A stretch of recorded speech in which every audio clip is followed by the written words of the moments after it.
system on our beloved planet is an eloquent expression of the universe's astonishing ability to come into perfect balance, and then to do what life is meant to do, to thrive. Thriving is the natural flow of life.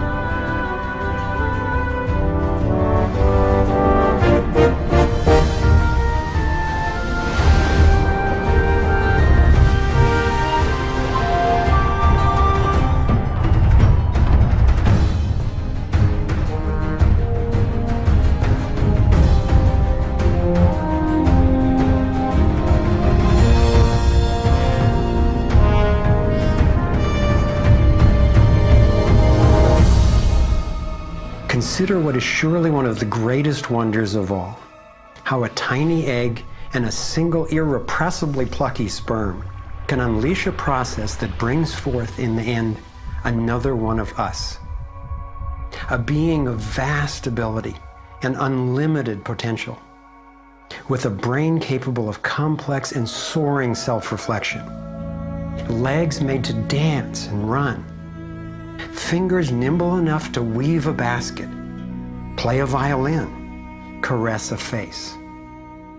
If nature teaches us anything, it is that life is meant to work, and that like every living thing, our purpose is to thrive.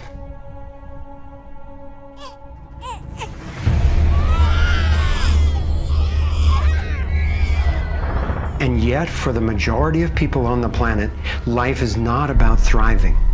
It's about surviving, just trying to hang on. Is this really the best we can do? Did the universe labor for nearly 14 billion years only to bring forth a species that would end up as an enemy to life itself and to its own home? I don't think so. My name is Foster Gamble, and I have spent nearly a lifetime trying to figure out what happened. What is happening that could account for the staggering agony and deprivation on this planet? As a young man, driven by the misery I saw and by my fear for our survival, I set out on a journey, seeking to answer questions like, is it even possible for humans to thrive? If so, why aren't we? My research led me to places I never expected to go, revealing surprising discoveries that seemed unrelated at first, but which turned out to be crucially connected, as you'll see. I found a code, a pattern in nature that's been embedded in arts and icons throughout the centuries. I believe this code holds the key to a new source of clean, sustainable energy that could completely revolutionize the way all people live. I came to understand how our economic system is rigged, and I found out what we can do about it. My journey revealed ways we can claim our power to create liberating, healthy systems everywhere on Earth. I have realized that we are not a mistake. We are simply mistaken. We've been blinded to our brilliance, shorn of our strength, ignorant of our genius, unaware of our true power and magnificence. But all that is about to change. I invite you to share with me the highlights of my unlikely journey. I've created this navigator to take us through time and space. Let me show you around. On this screen, we can access what I call our vitals. It's the critical data we don't get from the corporate media, which in the US has consolidated from 50 companies down to 5 in just over 25 years. We'll use this to check on how we're really doing. The right screen tracks how to chart a healthy, sustainable course for living on planet Earth. I call these the navigating insights. And this will be our compass. Instead of a needle seeking north in our Earth's magnetic field, our compass is the shape of the field itself. And that shape, as you will soon see, has amazing technological and social ramifications. After a lifetime quest, I've come to believe that this pattern actually holds the key to a world that works for everyone. So let's go.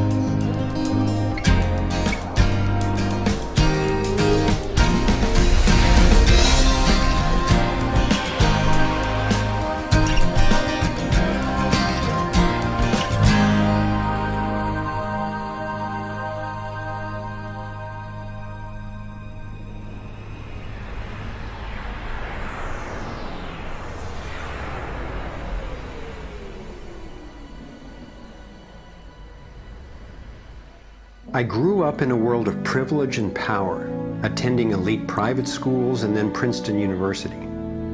As a direct descendant of one of the founders of Procter & Gamble, I was groomed to be a leader in the establishment. But I chose a different path.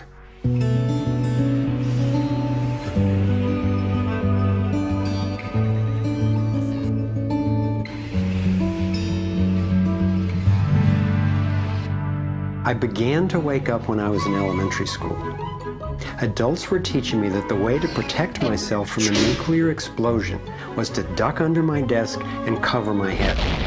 That's when my serious questioning began. A couple of years later, I had a direct experience of universal energy. It happened one day when I was riding on a school bus, gazing out the window.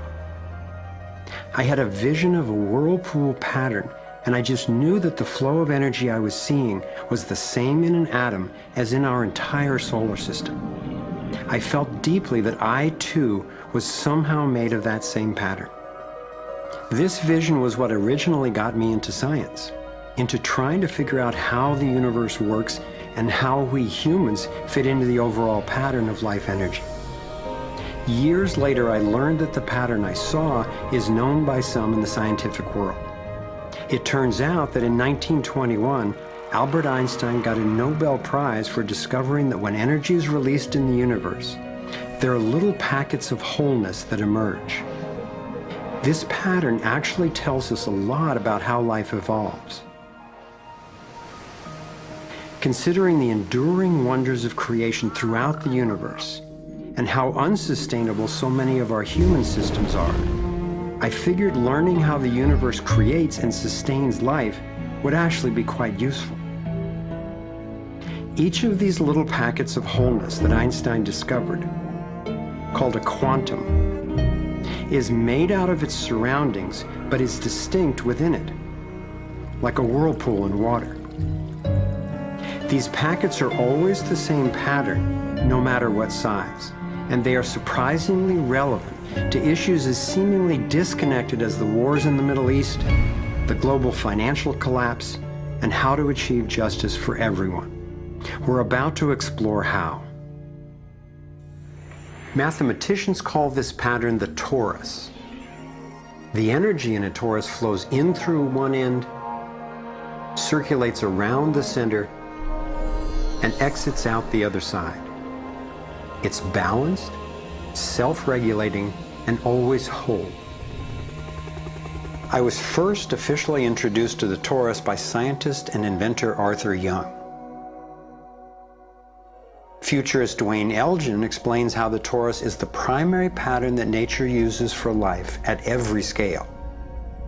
Evolution means to unfold, to roll out. So the question is, what is the universe rolling out? And what the universe is rolling out is self-organizing systems, and you can see this at every scale. A self-organizing system is a technical term for just a system getting a hold of itself, knowing itself, essentially.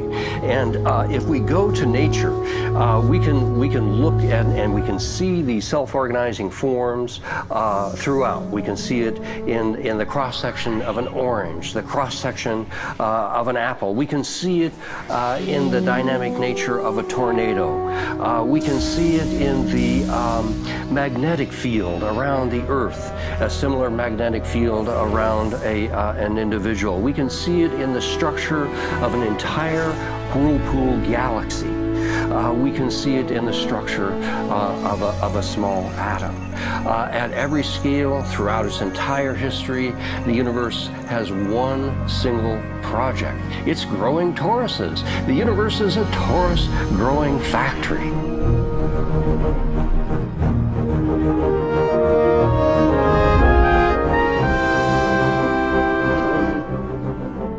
These toroidal dynamics are visible at various scales. One of them is at the galactic level, which are huge spinning structures with billions of stars in it. Looks like typically big arms of galaxies spinning around, and they have vortices that goes from the center out to the edge of the galactic halo that surrounds them. Stars move from this galactic disk out to the halo, down the vortices, and back out again. Stars like Arcturus, for instance, we know have done that path already.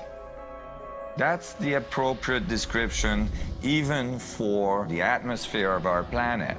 The weather goes from the North Pole down to the equator and then back up, from the South Pole up to the equator and then back down. Even the dynamics on the surface of the sun are very similar. Of course, here we're looking at it from an external perspective on a small scale model. When you look at the solar system embedded in the galaxy,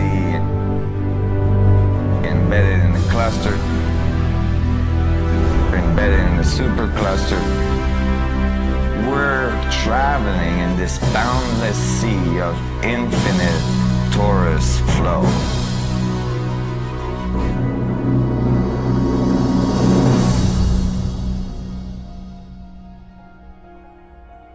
The torus is like the breath of the universe. It's the form that the flow of energy takes at every scale of existence. But there's also an underlying structure in how the flow fits together, sort of like a skeleton. It's called the vector equilibrium, a term coined by one of the 20th century's greatest thinkers, Buckminster Fuller.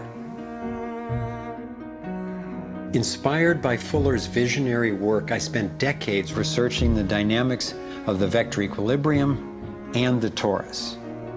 I became so excited by the potential of the toroidal energy form that in 1997 I co-founded a multidisciplinary think tank called the Sequoia Symposium to study the pattern and explore its applications. Our collected research convinced me that the torus and the vector equilibrium are primary patterns, fundamental to the creation of the universe at all scales. At the Sequoia Symposium gatherings, I learned of inventors who claimed they were using the torus dynamic as the basis for devices that generated energy without combustion. This revolutionary development, accessing what's sometimes called zero point or radiant or free energy, is now being called most simply new energy technology. Given that so much of the suffering in our world is the result of lack of access to energy, I realized that free, unlimited, clean energy would be one of the greatest breakthroughs in history. It could not just improve, but actually transform the quality of life on this planet. So I began to wonder who else knew about this pattern, or about this powerful potential energy source. Some of the scientists at the symposium showed me how the torus has been encoded by different cultures for millennia. Apparently, ancient cultures had embedded this code in the most enduring forms then possible, in stories, in icons, in alphabets, and buildings. Here we are at one of the world's oldest sacred sites, the Osirian Temple at Abydos, Egypt. Very little writing is found in the Osirian Temple. However, there is one very significant piece of information in that temple. It is a very faint but clear and precise drawing. It's not etched into the rock, it's not carved, it's burnt into the atomic structure.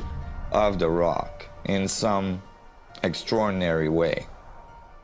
Nassim has decoded the Osirian symbol in 3 dimensions.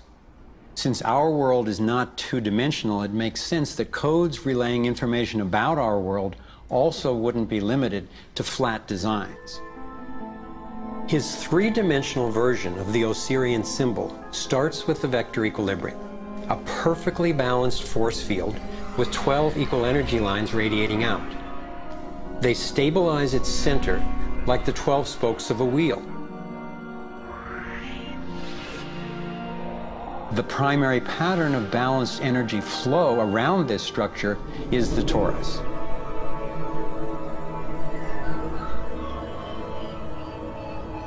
Here we expand to the next larger scale with a total of 64 pyramids called tetrahedra.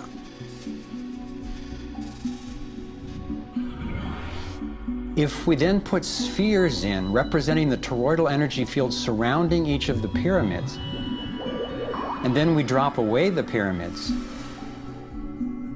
we end up with a matrix that is, amazingly, an exact overlay for the Osirian icon, a 3-dimensional model of the same pattern that was burned into the rock wall of the Egyptian temple thousands of years ago. Now we travel across continents, from Egypt to China, where the same geometry appears at another sacred site built in 1420. Then you go to the Forbidden City, where the sun gods reside, and where you find at the entrance the Fu dogs, the guardians of the knowledge. They guard the knowledge under their paw. The same geometry of 64 energy units is encoded again. I started wondering, is it just a coincidence that the exact same design appears in significant places on 2 different continents? But then Nassim showed me that this geometry of 64 is encoded time and again in cultures across the centuries and from all over the world.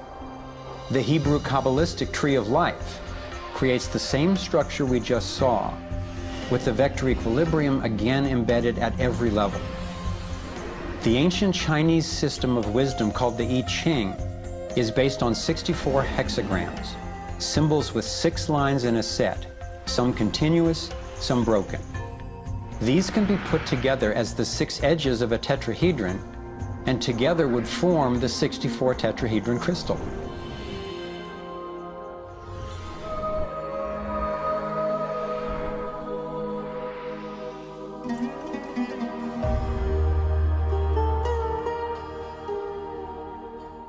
This same pattern shows up in modern scientific research.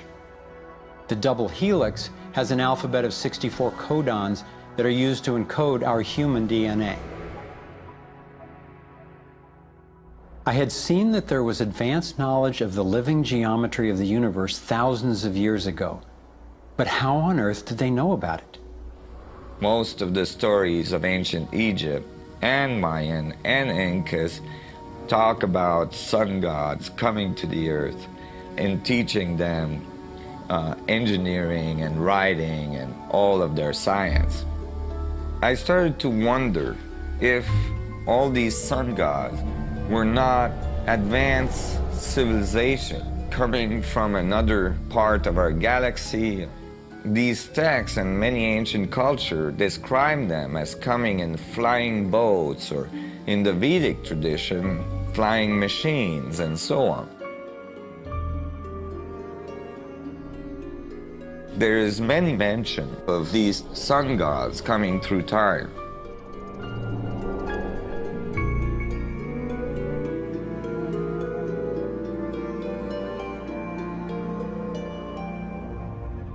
Could these early pilots from beyond our world be the ones responsible for sharing the knowledge of this code? Could they actually be tapping its power to propel themselves through the cosmos? This isn't where I thought my research would lead me, and these notions were rocking my world. But Nassim has impressive evidence to back up his theories, and I could see no other rational way advanced math and physics concepts would have been recorded over 3,000 years ago. I sought out one of the most knowledgeable investigators, Dr. Stephen Greer, the founder of the Center for the Study of Extraterrestrial Intelligence. He's conducted hundreds of interviews with top-ranking government and military witnesses.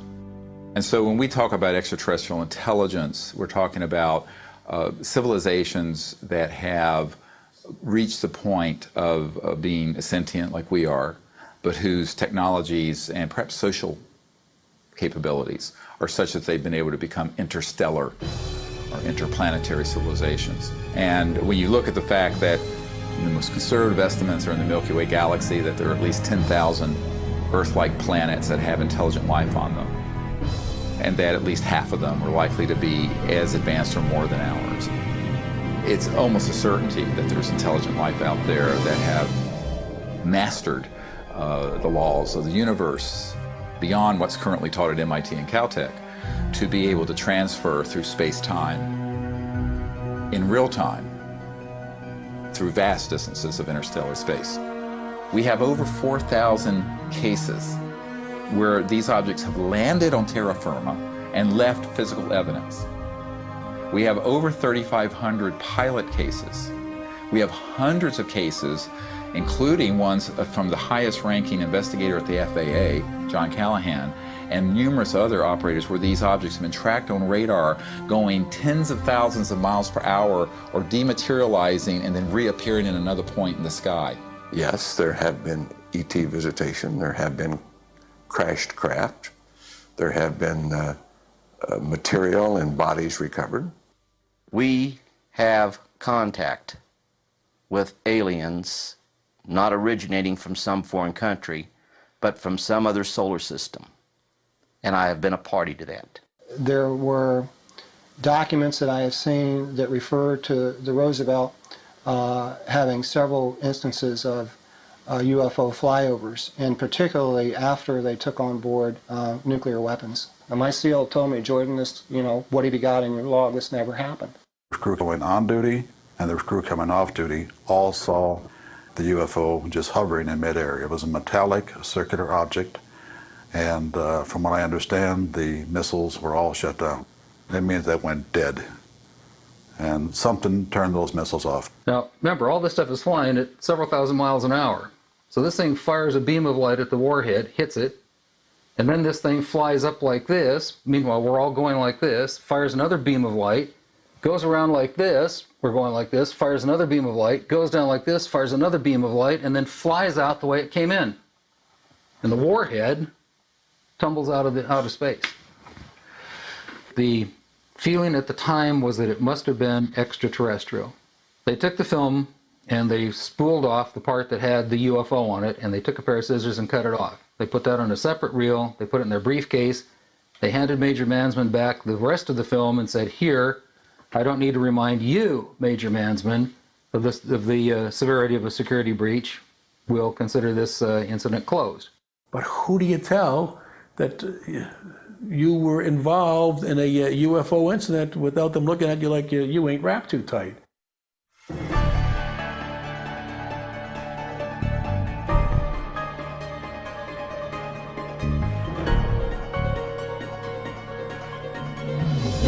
Out of all of the evidence for the existence of UFOs, one extraordinary phenomenon continues to astonish and inspire me.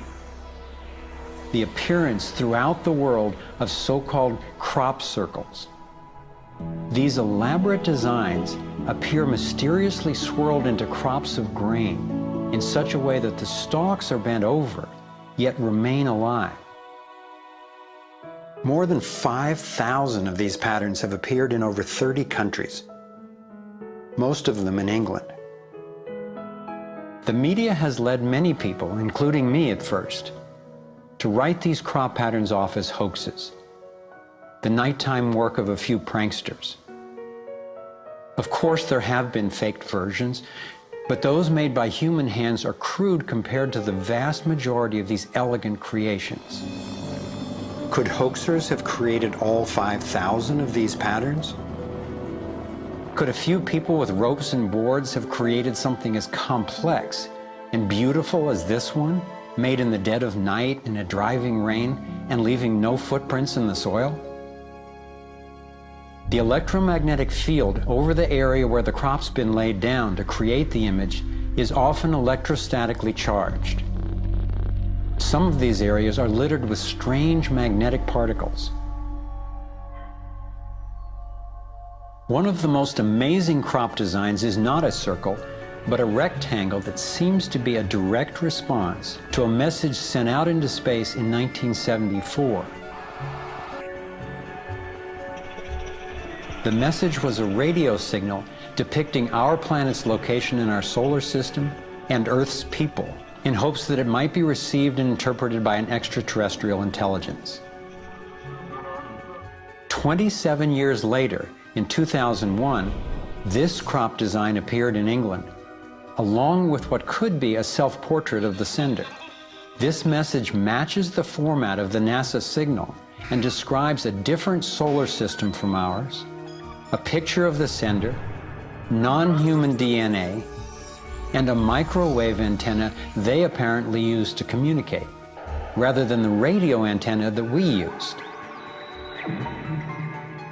The antenna symbol had appeared a year earlier in exactly the same field, right next to a working radio wave antenna, like the one NASA used to send out the original signal.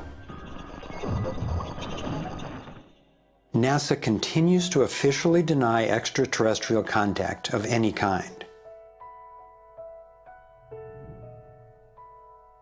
And yet, year after year, these spectacular creations appear.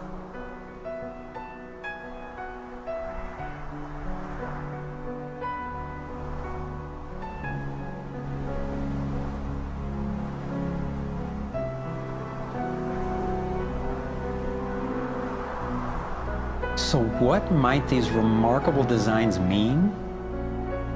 Here are some two-dimensional versions that seem to be revealing the torus in 3D.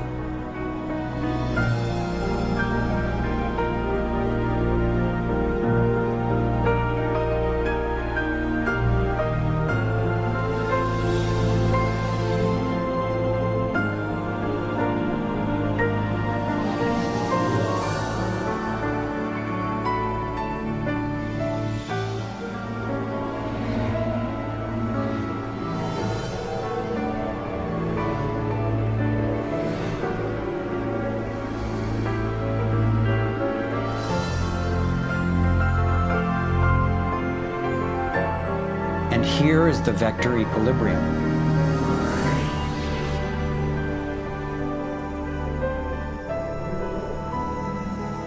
And the related pattern of 64 that we saw encoded in the arts of so many ancient cultures.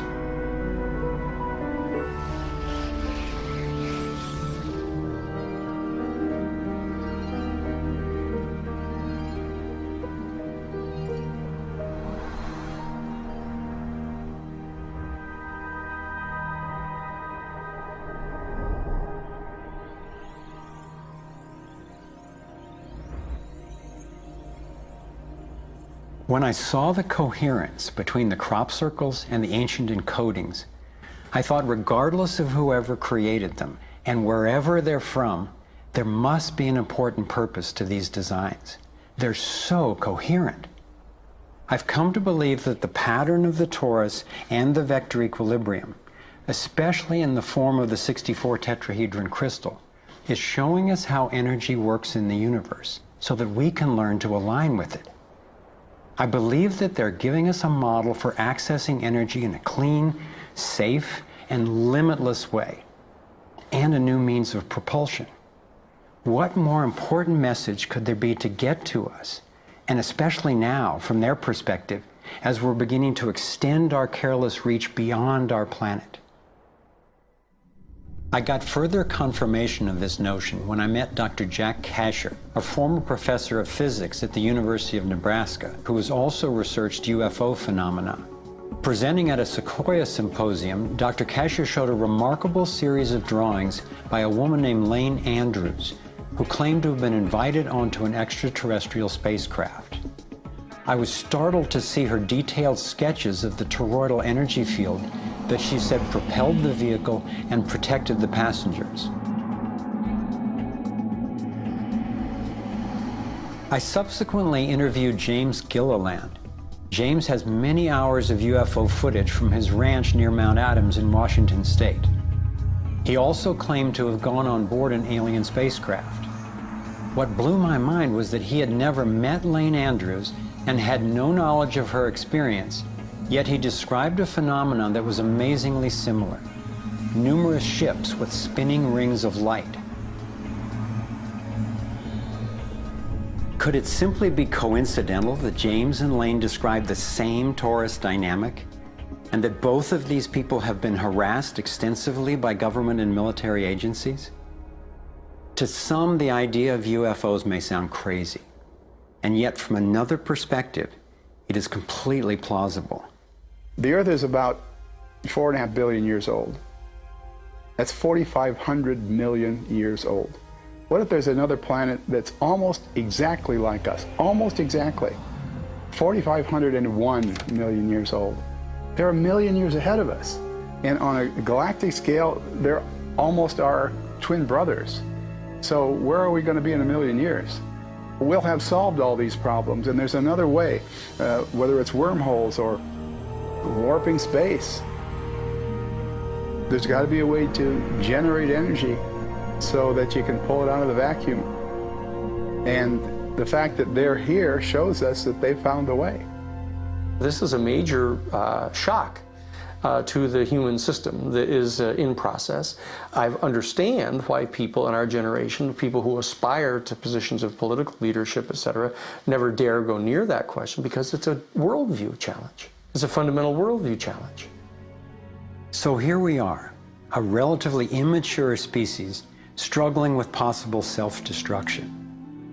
If aligning with the torus does hold the key to a new form of clean, safe energy access, imagine the implications. This could be the most important technology breakthrough of our times. So who wouldn't want to have an energy source that's unlimited and freely available? That turned out to be a key question, and that's what led me down the next rabbit hole.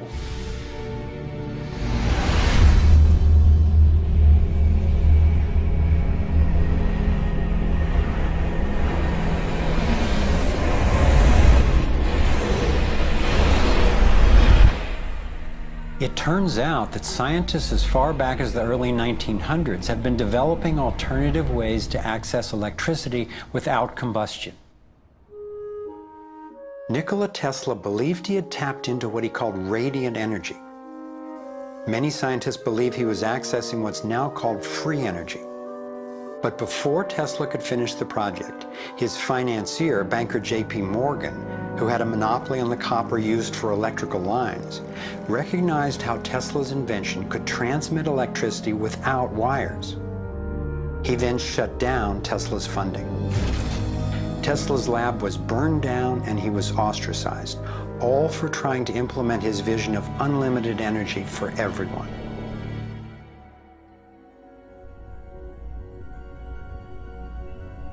A modern-day inventor, Adam Trombley, was inspired by Tesla's work and by the possibilities of the torus.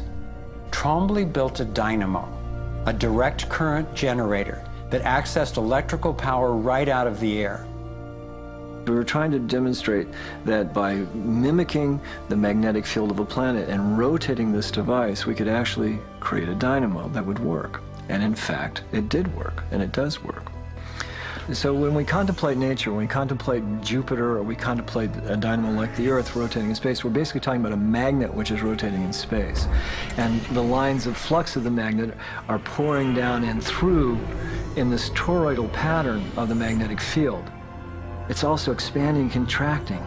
It's breathing. It's taking in the energy of space literally and transforming it. Right here in this toroid, we have enough energy to transform the entire Earth.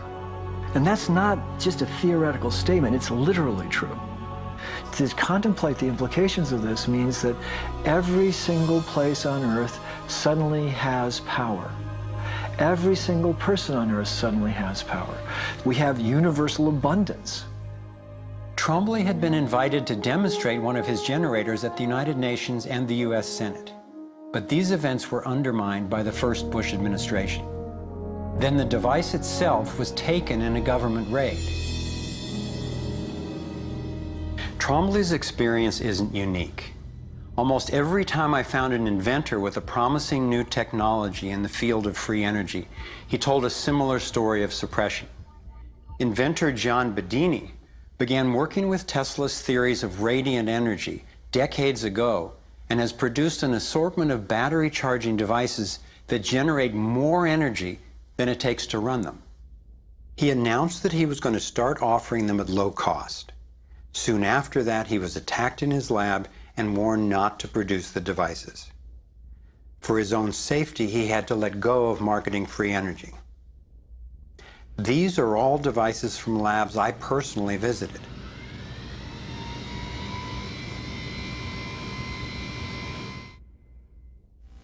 Now.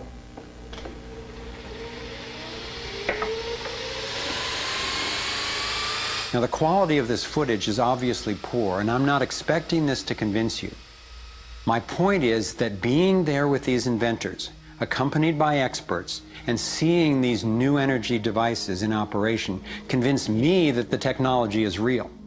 And the implications of that to me are absolutely thrilling. Canadian John Hutchison not only created some free energy batteries, but also used Tesla's theories to counter gravity, to make objects float. This could revolutionize the field of propulsion. His lab was raided and equipment was taken by police and government officials in 1978, 1989, and again in 2000. One of the scientists we were going to interview for this film was Dr. Eugene Malov, an engineer from MIT and Harvard, and editor of Infinite Energy magazine, which covers both theoretical and technological developments in the new energy field.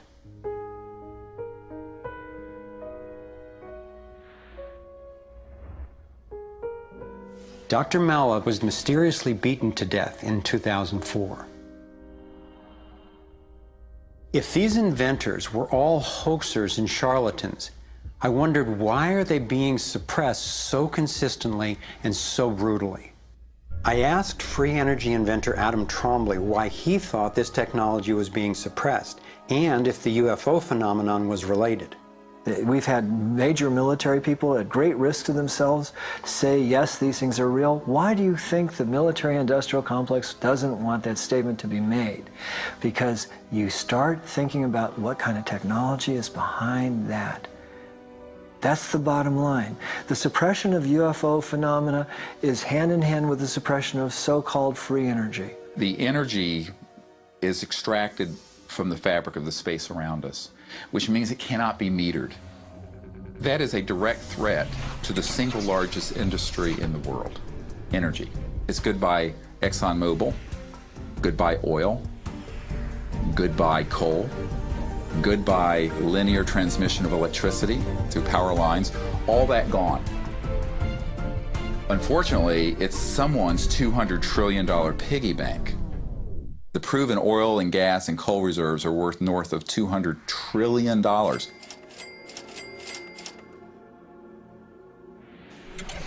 This information coming out would completely change geopolitical power more than anything since, well, in recorded human history. And it would happen in a generation. I started to examine the breakthrough solutions, and much to my surprise, these concepts have been proven in hundreds of laboratories throughout the world, and yet they have not really seen the light of day. Rather than smashing things together and trying to control the explosion, these new technologies rely on blending, of dancing with what naturally is.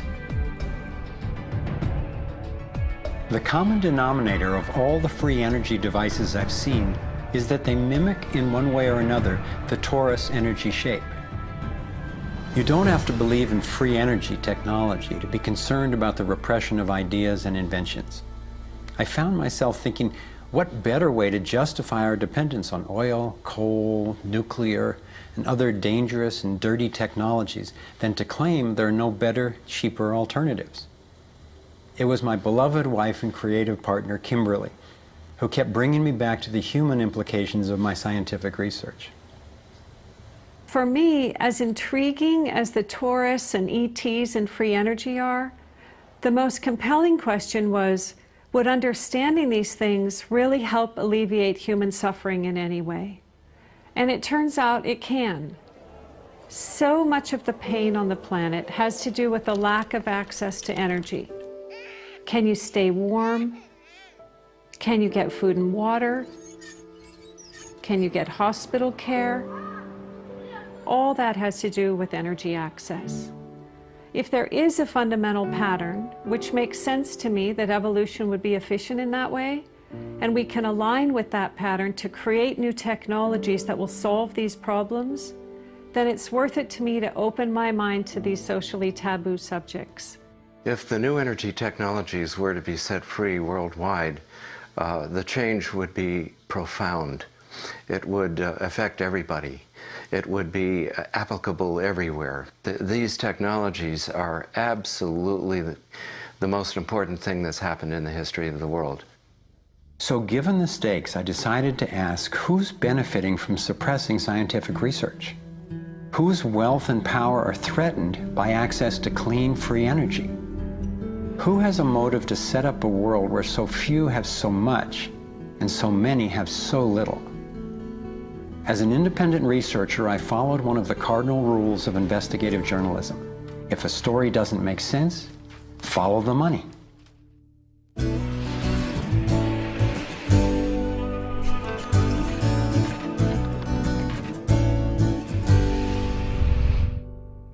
Our being dependent on oil ensures that energy corporations continue to reap phenomenal profits.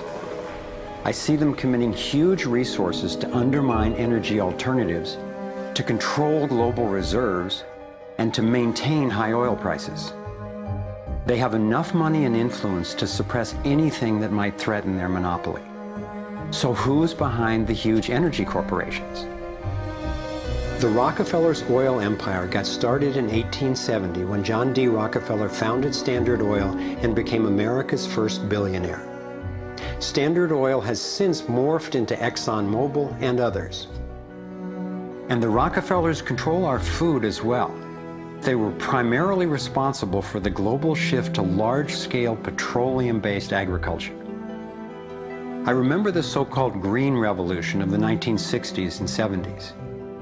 Like most people, I thought it was a great thing. It was, however, based on the planting of huge plots with a single crop using vast amounts of oil-based fertilizers, herbicides, and pesticides.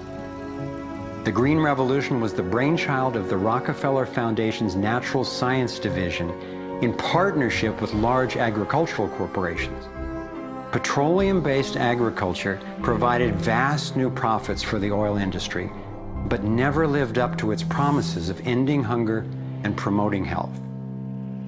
The Green Revolution did at first increase productivity because every bit of soil was being used for immediate production. But its true costs can now be seen. Taxpayers pay billions in subsidies to giant agribusiness corporations. Small family farms have all but disappeared. Biodiversity is destroyed.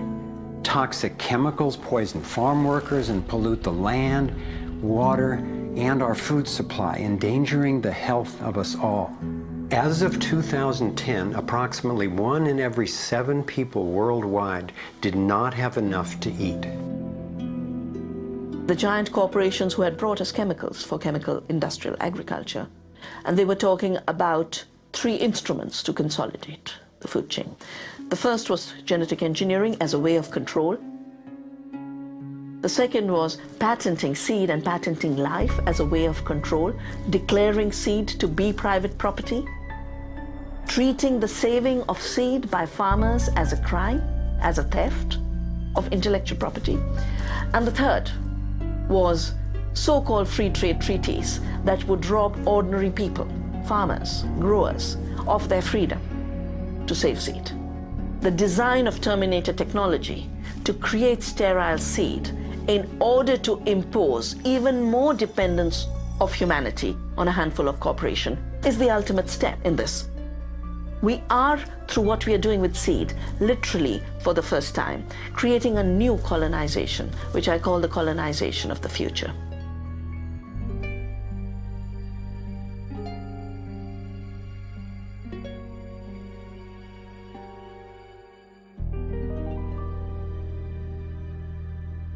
So in two crucial areas, energy and food, the same elite banking families and their corporations have taken control, and the consequences have been devastating.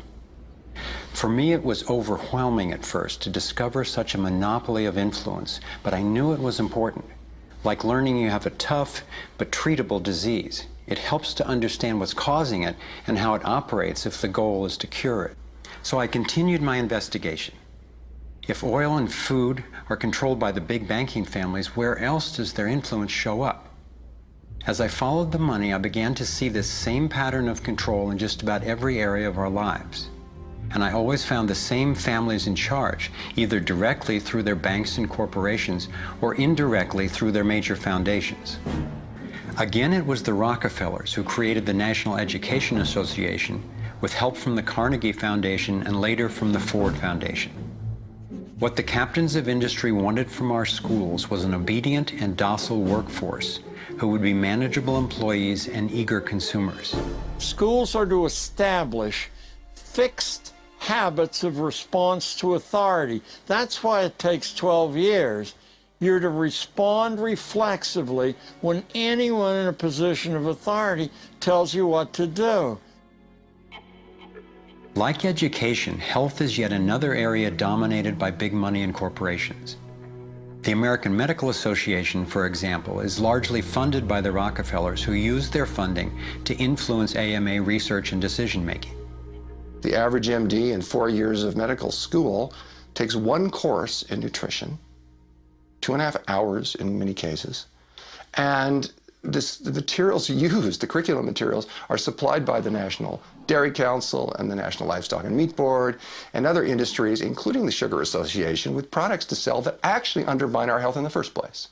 Unfortunately, the way the system of medicine is set up, medical education is primarily, funded by pharmaceutical companies. So there's a motive to make and sell as many drugs as possible. It's also a very time-effective way of making money for the physician, for the pharmaceutical company, for the whole medical establishment.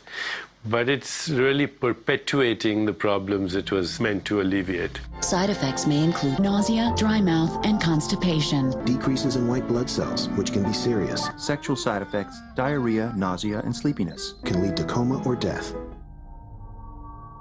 How far will these forces go to make a profit? Would they actually suppress cures for diseases the way they've suppressed free energy technology? Sadly, my research has shown me the answer is yes. One well-documented example is the case of Dr. Royal Rife. In the 1920s, Dr. Rife invented the most advanced microscopes of his time. He also developed a new technique he called coordinative resonance, which was apparently able to destroy cancerous tumors as well as viruses. In 1934, in clinical trials affiliated with the University of Southern California, Rife's treatment was tested on 16 terminally ill cancer patients. Within 3 months, they were all successfully cured. Soon after, a lab testing Rife's technology was burned down and a frivolous lawsuit was filed. Through the efforts of Morris Fishbein, head of the Journal of the American Medical Association, Rife was essentially shut down and ruined, his brilliant and promising work all but forgotten. It was really hard for me to consider that someone might actually be suppressing cures. And cancer has run through my family like a raging river. I found out that it's all about patents. If a pharmaceutical company can patent and make money from treatment, especially one that we have to keep on using, then that's what we get. Otherwise, we don't even hear about it. It's not just Rife who got shut down. Reen Case had an old Indian Ojibwe formula that was effective. Harry Hoxsey and Max Gerson had natural remedies that worked. But if you go and you look them up, the AMA makes them sound like complete quacks. And that's where following the money has been so helpful, because the same powers who control the AMA and their research and funding control the pharmaceuticals. So there's a multi-trillion-dollar financial incentive to suppress cures that can't be patented. Knowing that cures exist has not taken away the anguish I feel from losing so many people I love to cancer. It's given me something really satisfying to do with the pain. And I believe when we take the love and devotion that we have for everyone who's died and who will die unnecessarily and direct it to developing and getting these cures out to people who need them, we can break this cancer legacy and heal.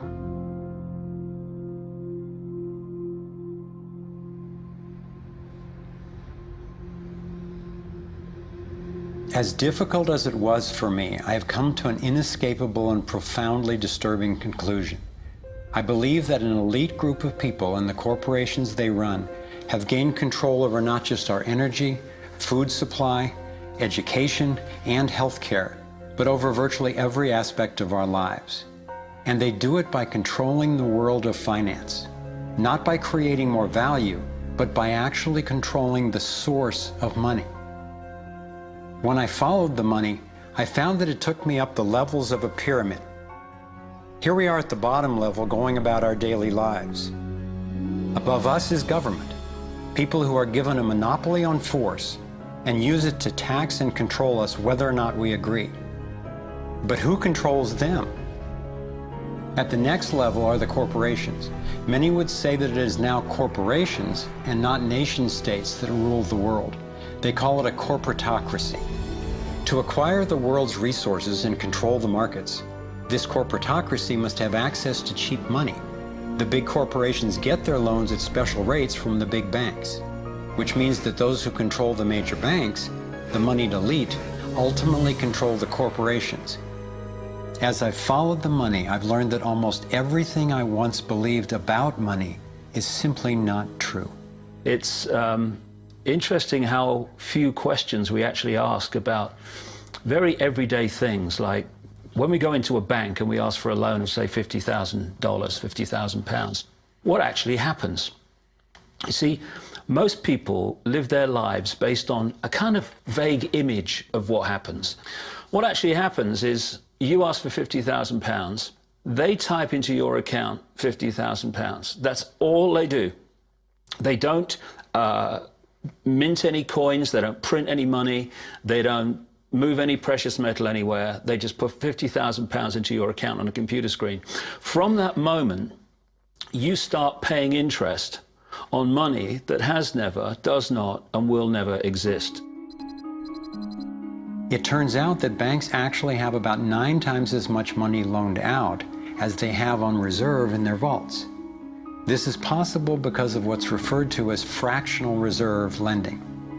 The way it works is that the Federal Reserve, or the central bank in any country, is legally allowed to determine the amount a bank must have on reserve. In the US, it's currently around 10%. So if you deposit $10,000 into the bank sets aside 10%, or $1,000, and then loans out the rest of your money. The way it works is, say another person comes into the bank and asks for a car loan of $9,000. At this moment, the bank loans out the $9,000 from your original deposit. It isn't there anymore. The borrower then pays the person selling the car, and they go deposit the money into another bank, which is part of the same central banking system. This $9,000 is treated as a new deposit, and the process continues. The money gets redeposited and reloaned until the initial deposit of $10,000 becomes $100,000. The banking system just created $90,000 by loaning out your money. Apparently it began with the goldsmiths in the 17th century when people were trading in gold. Gold was heavy to carry around, so people stored the actual metal in vaults and traded receipts instead. Those receipts were the first paper money. Since only a few people would withdraw their gold at any given time, the vault owners, basically the new bankers, began creating receipts for more metals than they actually held. They loaned out those receipts and charged interest on money, gold, that they didn't really have. That's how our so-called fractional reserve system was born. In this system, the bankers get to make up money out of nothing, while the rest of us have to work hard to earn it. It has created a modern form of serfdom where the mass of society is now working to pay off their debt to the banks.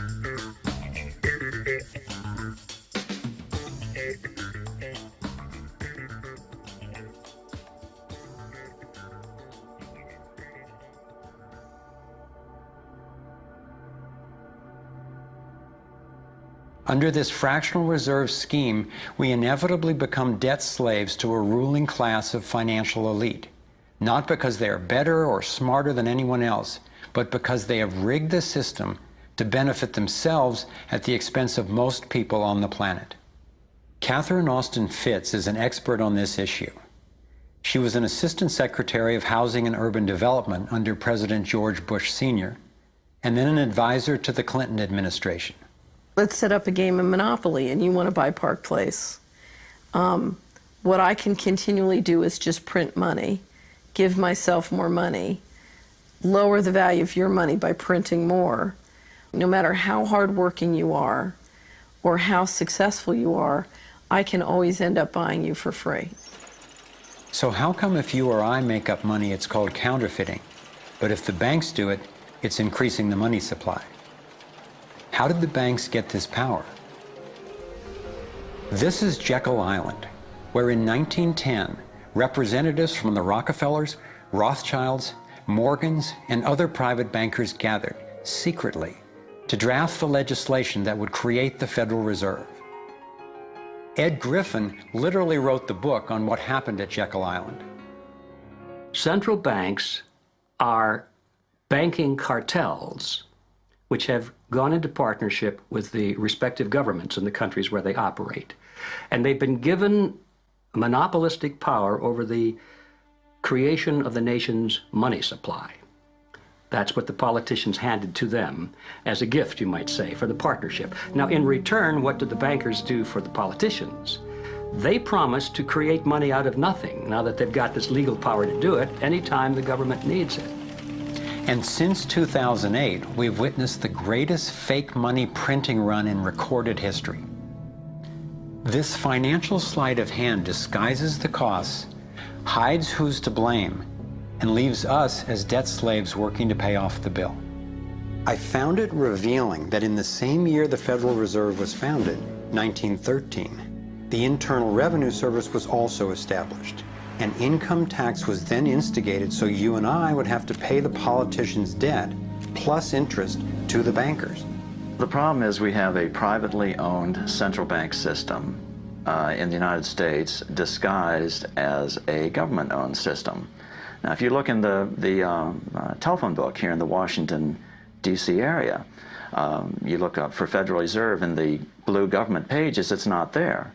It's in the white pages right next to Federal Express.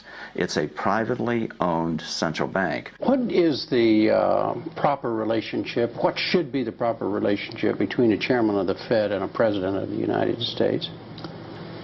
Well, first of all, the Federal Reserve is an independent agency, and that means basically that there is no other agency of government which can overrule actions that we take. There is no other agency of government which can overrule actions that we take. We have a private bank that prints money on behalf of the Treasury. The Federal Reserve prints money on a debt-based system which creates scarcity. But it puts a group of insiders in a position of having access to all the data about the economy when we don't. So you have a small group of bankers who understand the data on how the money works in the economy, and it gives them the ability to print money in a way that the insiders are protected and everybody else is drained. Catherine went on to compare a healthy economy to a vibrant torus, balanced, freely flowing, and energized throughout, in contrast to what's happening in our current economy. What you have is a system that's very dynamic, and it's trying to optimize. But But intertwined in the core of it, you have a tapeworm. The way a tapeworm works in your body is it injects a chemical into your body that makes you crave what's good for the tapeworm and bad for you. You have a parasite that's very much manipulating and engorging itself at the expense of the whole. We live in a tapeworm economy where the financial elite are the tapeworm and they're feeding on us. And they don't like it when people blow their cover. After Catherine began exposing government corruption at the highest levels, the FBI raided her company and seized its assets. She was dragged through the courts for 10 years before being found innocent. So we've got the Federal Reserve, a privately owned corporation with a monopoly on creating money, but with no accountability, backed up by a government with a monopoly on force. The country got sold on the Fed as an institution that would help stabilize the economy and remain independent of politics. But in fact, in close to a century of existence, the Federal Reserve has done just the opposite. Since they took charge, we've been robbed through inflation, and the purchasing power of the dollar has declined more than 96%. And the wealth gap makes it clear most of the money is going to a very few.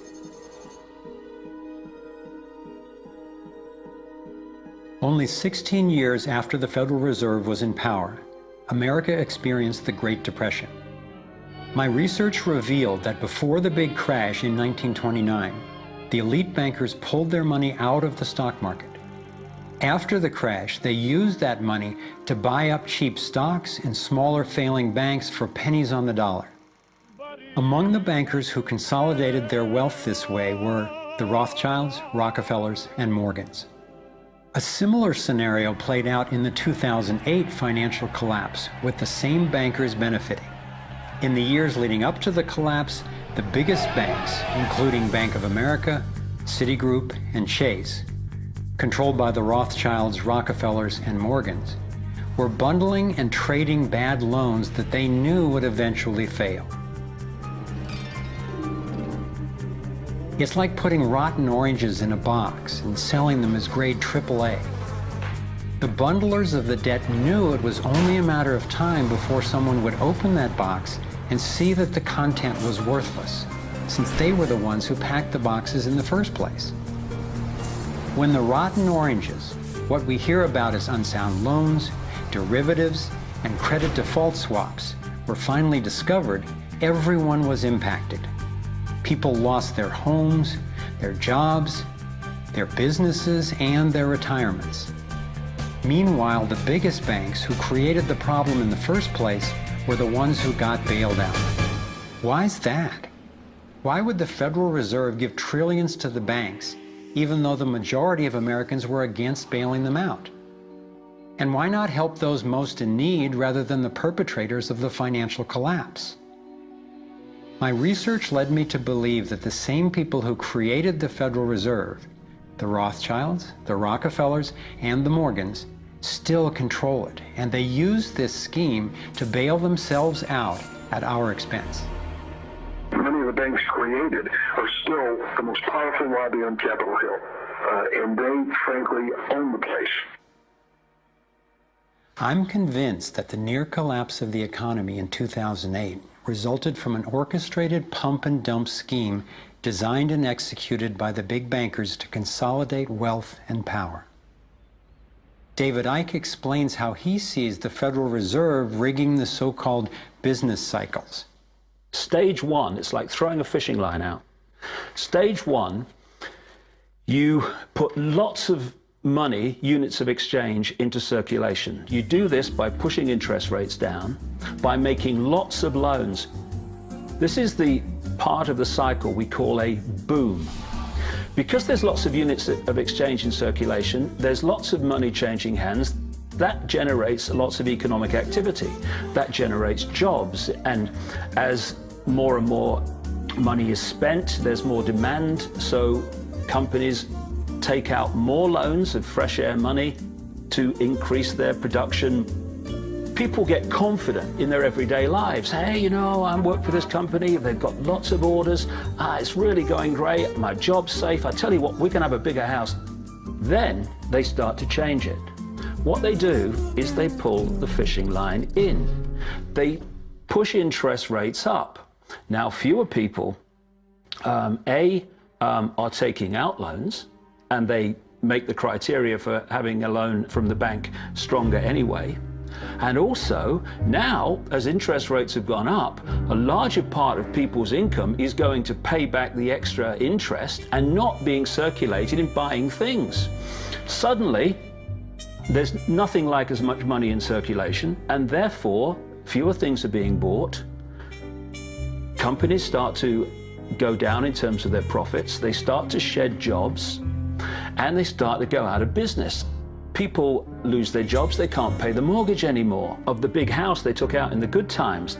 Now what the banks are doing is starting to reel the fishing line in, because as they go bankrupt, companies and individuals, the banks get the real wealth, the property, the land, the resources that they had signed to them for lending merely figures on a screen. Now this economic cycle of fishing line out, fishing line back, lots of units in circulation, pull them in, has been going on for centuries. And what it's done, it's stolen and accumulated the real wealth of the world in the hands of the few.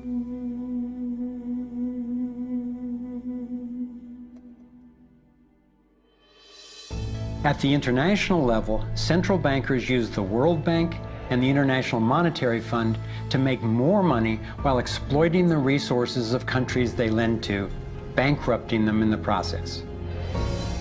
The central bank of central banks is the Rothschild-created Bank for International Settlements. The elite are positioning themselves to control access to virtually everything we need to survive. No matter where you go in the world, the money is controlled by the banking system. They decide if people eat or if they don't eat. Who's a billionaire and who lives on less than $1 a day? He who controls the money controls the world, and a very few control the money.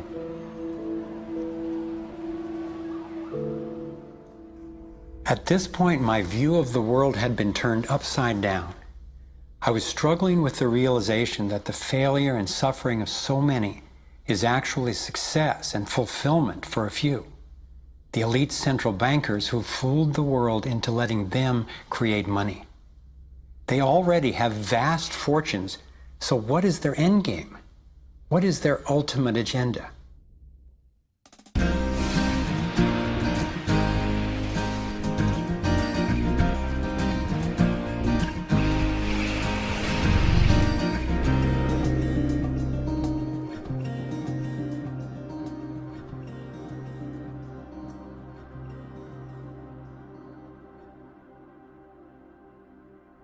I kept running across compelling evidence and credible experts saying that the secret agenda of the banking elite is nothing less than total global domination.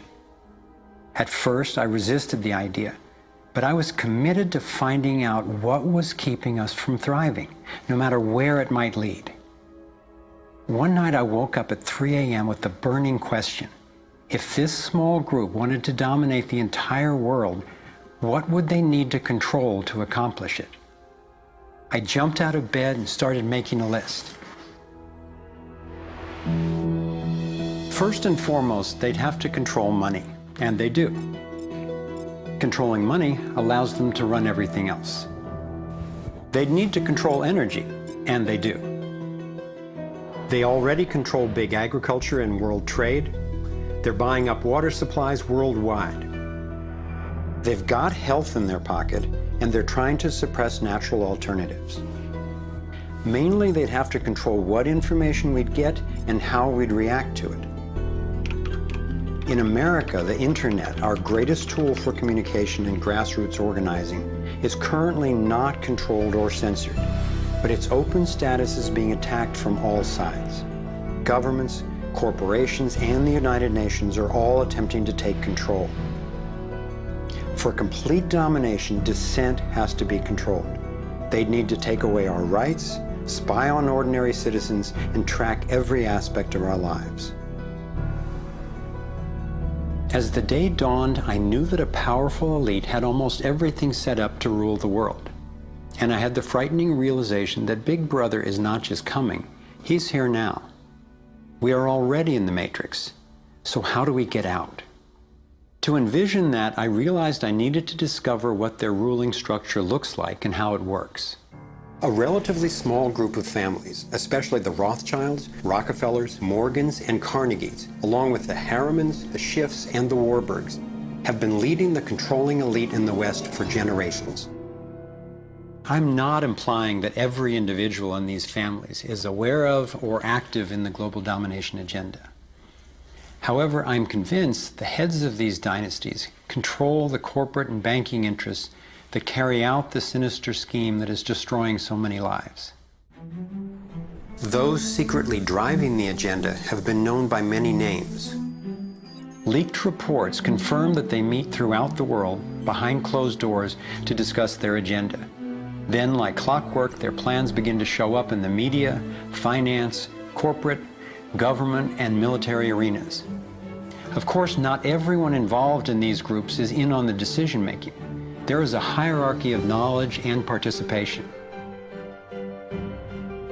One of the primary symbols of the controlling elite is the all-seeing eye. It's on the dollar bill. It's on the American mass surveillance system initially called Total Information Awareness. It's on the British intelligence agency MI5. And it even oversees the Supreme Court complex in Israel, designed and funded entirely by the Rothschilds. I believe they've taken the majestic image of the Cheops pyramid and its legendary metallic capstone and perverted the meaning to represent those at the top being able to track and control all those under them.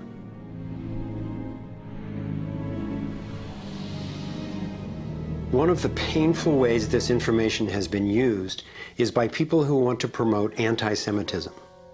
They wrongly call this a Jewish agenda and continue the ongoing racism that undermines and destroys so many lives. Let me be clear, this is definitely not a Jewish agenda. It's been documented that central bankers even funded both sides of World War II, as well as some of the corporations associated with Hitler's atrocities against the Jews. Since these people have more money than their families would need for generations, and since they have the power to create money, I don't believe wealth is their end goal. After you have all the material things that you could possibly want in life, what is left to excite you? And for many people, the answer is power, global power. They became intellectually elite. They began to think that they had a plan that was better than anybody else's plan. They got the idea that freedom is dangerous. If you give people freedom, you know what? They're probably not going to use it wisely like we think they should. We are smarter than they are. And for their own good, we should rule them. As I came to accept the idea of a ruling elite planning for total global domination, I began to hear these same people actually talking more boldly and publicly about it, only they call it the New World Order. When we are successful, and we will be, we have a real chance at this New World Order. It is a new world order with significantly different and radically new challenges. A new world order can be created. It's a great opportunity.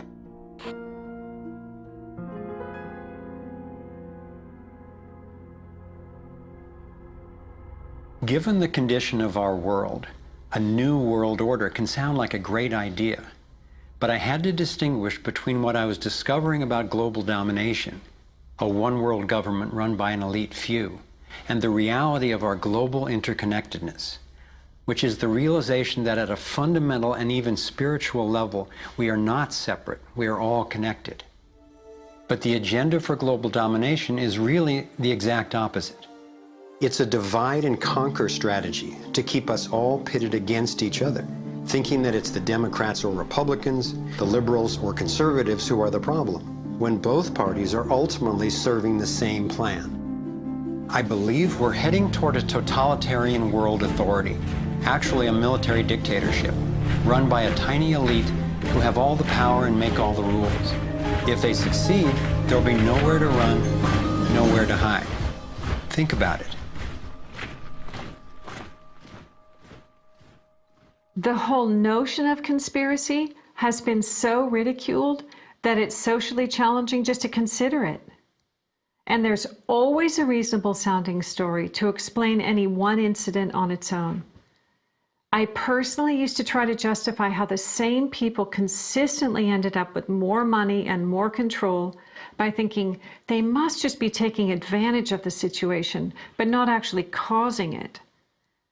But after nearly a decade of putting the issues and the evidence together, I am convinced it is not random, and that a few very powerful banking elite families and their political and corporate partners do have an agenda to dominate and control the rest of us. Once I got the reality and the scope of the agenda, I really had to think, how much do I want to know about this? Do I want to focus on the worst of what human beings are capable of? I decided it is worth knowing who these people are and how their organizations operate, because on the other side of the rage and the sadness are clarity and strength, the power we have to focus our efforts effectively now that we understand what's really going on. The greatest prison that people live in is the fear of what other people think. What happened to me as a result of all the ridicule I went through is that I stepped out of the fear of what other people thought. And it's only when you do it that you realize what a prison you lived in before. And what it gave me was a personal understanding of how easy it is for a few to control the many. All you have to do is dictate the norms in society, what is considered right and wrong, moral and immoral, good and bad, sane and insane, possible and impossible. And you build what I call a hassle-free zone. And if you live your life within that zone of perception, belief, and what you say and think, then people will leave you alone because you're normal. Once you step out of that pen and you start to express your uniqueness, what the Illuminati have created is a whole human population of prison warders who are jumping on those that are stepping out of the norm. And it's interesting, when you get to the edge of that hassle-free zone in what you say and you think, you're not thinking, if I do, what about the head of the World Bank? What's he going to say if I do this? No. We're saying, what will my mother think? What about the guys down the bar and the people at work? What will they say? And what the Illuminati have done by creating the norms, they have created an absolute army of people to impose those norms on each other. Their grand strategy for global dominance is already being implemented. They are carving up the world into superstates that transcend national boundaries so that we are easier for them to manage. They have already established the European Union and the African Union. Politicians from the United States, Canada, and Mexico, under the title of the Security and Prosperity Partnership, have been working on the northern part of what could arguably be called plans for an American Union. This has been going on for years without citizen or congressional consent. A Pacific Union is already in process. This is the organizational chart for global tyranny, the structure for complete control. Here are two of the most powerful men in Europe talking about moving to a single world government. It is extremely important that we, in this new ownership of global governance, have, particularly on both sides of the Atlantic, the implementation of the same rules in the same fashion. 2009 is also the first year of global governance with the establishment of the G20 in the middle of the financial crisis. On the international level, the central banking elite have put huge organizations in place to implement their policies, including the World Trade Organization, the World Health Organization, the World Bank, and the International Monetary Fund. John Perkins is a man who knows from decades of his own experience as a so-called economic hitman how the collusion of banks, corporations, and governments has taken over countries around the world. We use many techniques, but probably the most common is that we'll go to a country that has resources that our corporations covet, like oil, and we'll arrange a huge loan to that country from an organization like the World Bank or one of its sisters, but almost all of the money goes to U.S. corporations, not to the country itself. Corporations like Bechtel and Halliburton, General Motors, General Electric, these types of organizations, and they build huge infrastructure projects in that country, power plants, highways, ports, industrial parks, things that serve the very rich and seldom even reach the poor. In fact, the poor suffer because the loans have to be repaid, and they're huge loans, and the repayment of them means that the poor won't get education, health, and other social services, and the country is left holding a huge debt by intention. We go back, we economic hitmen, to this country and say, look, you owe us a lot of money, you can't repay your debts, so give us a pound of flesh. As soon as one of these anti-American presidents is elected, one of us goes in and says, hey, congratulations, Mr. President. Now that you're president, I just want to tell you that I can make you very, very rich, you and your family. I've got several $100 million in this pocket. If you play the game our way, if you decide not to, over in this pocket I've got a gun with a bullet with your name on it in case you decide to keep your campaign promises and throw us out. Sell our oil companies your oil real cheap, or vote with us at the next UN vote, or send troops in support of ours to someplace in the world such as Iraq. And in that way we've managed to build a world empire with very few people actually knowing that we've done this. Like many people, I thought a conspiracy for global domination could not really work because basically people are just not that competent. I thought there's no way they could pull off such a scheme at the necessary level of control and secrecy. One of the false hopes is this is all happening because government is incompetent, and it's a giant mistake, and people really don't know. And of course, that's great air cover for the fact that the system really does know where it's going, and it's going where it wants to go, and it's being successful at it. Still, I wondered how could something that is so big and corrupt be kept secret? It's a simple structure, and if it wasn't simple, it wouldn't work. And it can be likened to a compartmentalized pyramid. If you look at any organization today, don't matter whether it's a transnational corporation, a university, a government, a secret society, they're all structured as a pyramid. And as the CIA and other intelligence agencies talk about, they have this need-to-know system. Only let people know as much as they need to make their contribution and no more. So you take a bank, an individual bank, not that there is such a thing. At the bottom, you've got the people you see when you pass your check over the counter in the bank. Now, they don't know what the bank manager behind them knows and is discussing. They only know what they need to know to do their job. The bank manager in the office behind them, he doesn't know or she doesn't know what's happening at the next level, and they don't know what's happening at the next level. And eventually, you've got a tiny few people at the peak of the pyramid of that banking structure. They're the only ones that know what the real agenda of the bank is and what the direction is that they're going and why. This kind of compartmentalization explains how the Manhattan Project, which developed the atom bomb in World War II, was kept secret despite having 130,000 people working on it. When I first let in the scale and the intentions of the agenda, I felt like I had the flu for about 2 weeks. But then it dawned on me. Here was this well-planned, well-orchestrated attempt to squelch human potential, and still our brilliance shines through. Even though we've been systematically distracted and repressed, people have come up with innovative, ingenious solutions to a huge number of the problems that we face. It's not our fault that we didn't recognize how organized and intentional this scheme is. It's our challenge.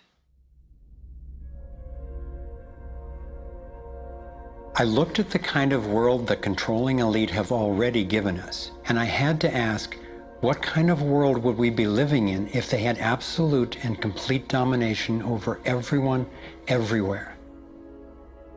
In this new world order of theirs, a tiny number of people would exercise total control over the lives of everyone through a system of intrusive surveillance, violent suppression of dissent, and debt slavery. Imagine tiny islands of opulence surrounded by a sea of misery, where the mission of the military is to protect the haves from the have-nots. I've come to believe that their endgame is truly ominous, and that they will stop at nothing to continue implementing their plan. As difficult as it may be for Americans to accept, I'm now convinced the agenda of the global elite includes destroying the financial strength and sovereignty of the United States.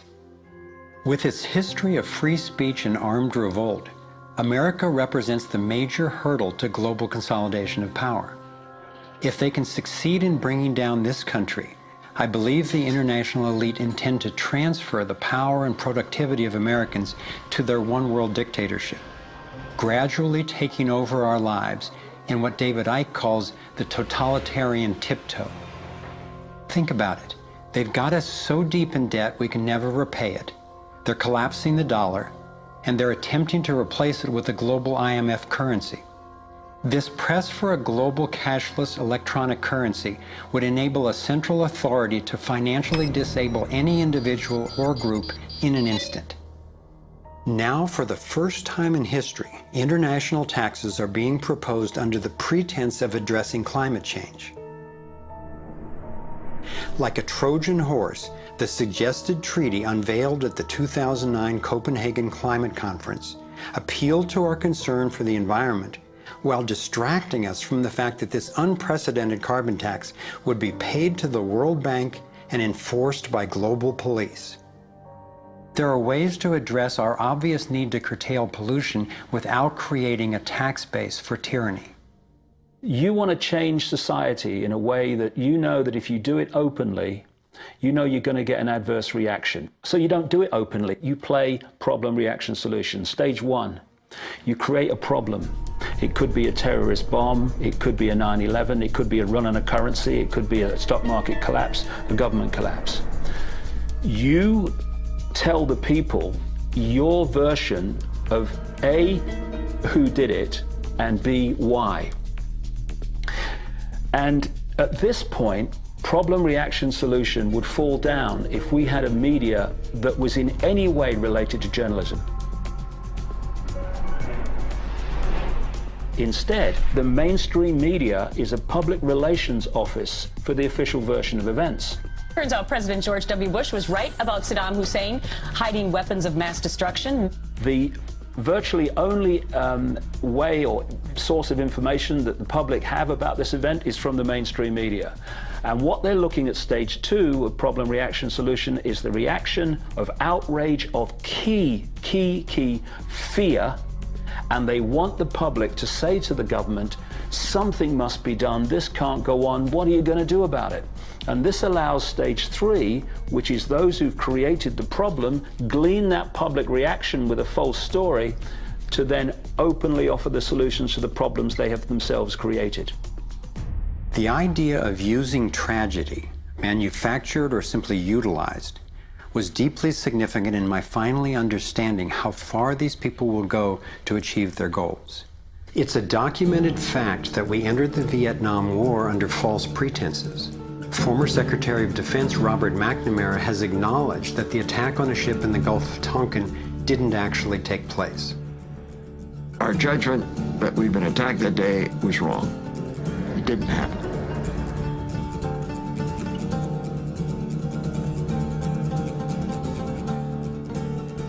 More recently, former President Bush used non-existent weapons of mass destruction as a pretext for invading Iraq. Tactics like this are sometimes referred to as false flag operations. An increasing number of people believe that 9/11 was a false flag operation by the global elite in order to set the stage for taking over Middle East oil and dismantling U.S. constitutional protections. There are lives in the valleys. There are people under fire. There are children at the cannon. There is blood on the wire. There is blood on the wire. There is blood on the wire. There is. Most of what's needed for a police state is actually already in place.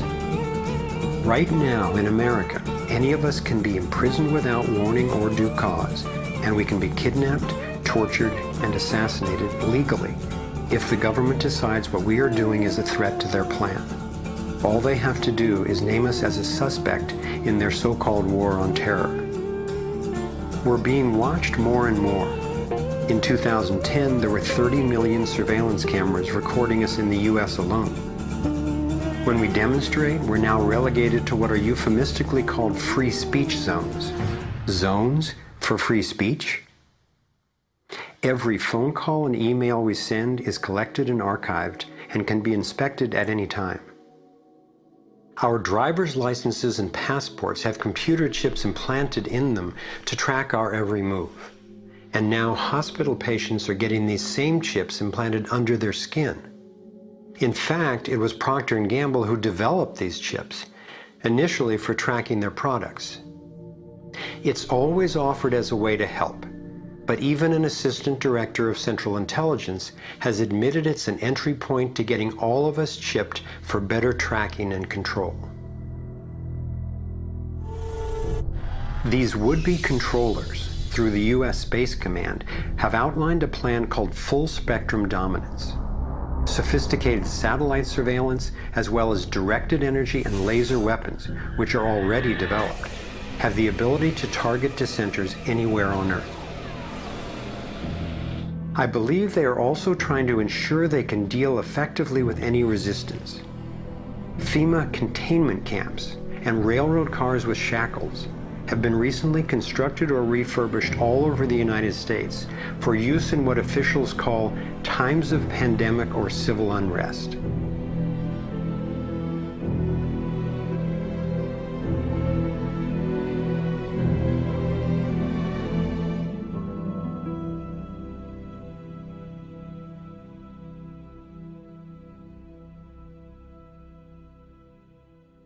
There's one more brutal realization about the global domination agenda that I need to share.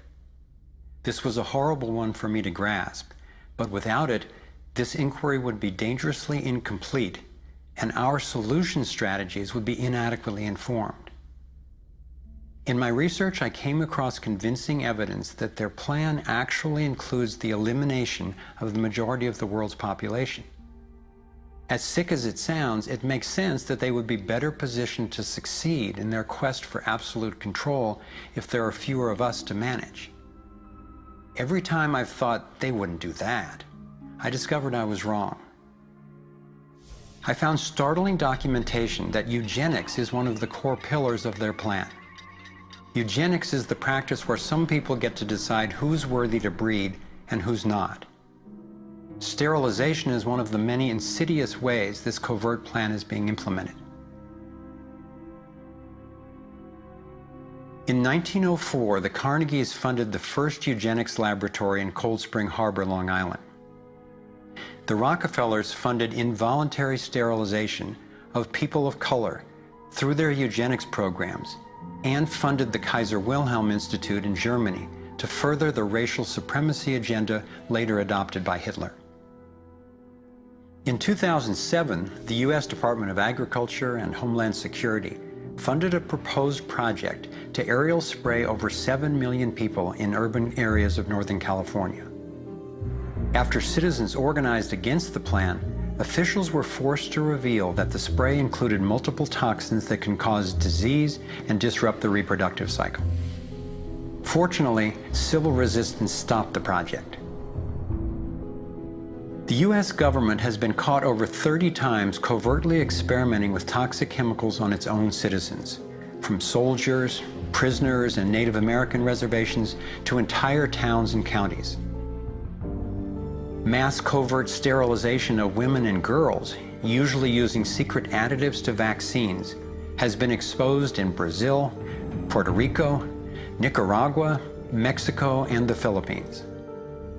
These have been under the auspices of such programs as John D. Rockefeller's Population Council, the U.S. Department of Health, Education, and Welfare, where Nelson Rockefeller was undersecretary, and the Rockefeller-founded World Health Organization.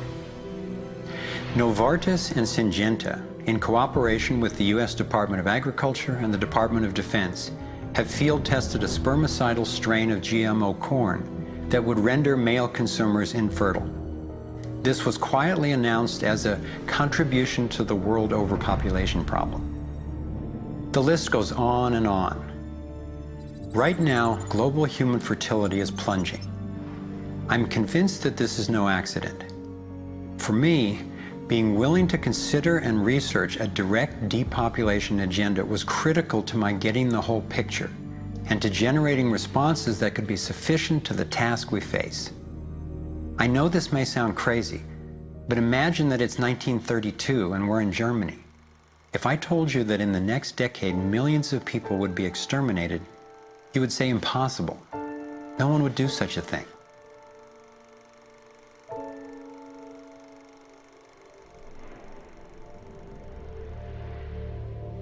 This is what depopulation looks like today. I'm convinced that I'm not overstating the case. Could I be wrong? Perhaps. But what if I'm not? We are at a critical fork in the road in human evolution. One road is leading toward tyranny and possible self-destruction. The other would lead us to a peaceful, healthy civilization based on honoring the rights and freedom of every single person on the planet.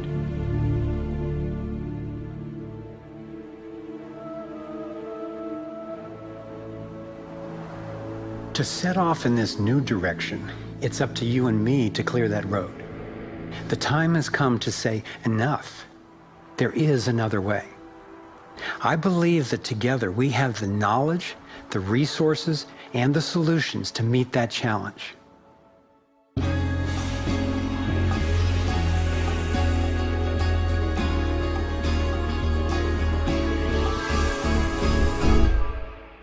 I see this process as nothing less than a struggle for the soul of humanity. It begins with a shift in worldview, answering the question, who are we really? What is human nature? Are we humans what the elite would have us believe? Stupid, greedy creatures who, if left to our own devices, would devolve into violence and chaos, and so for our own good must be ruled over by a self-appointed elite? Or are we naturally caring and creative?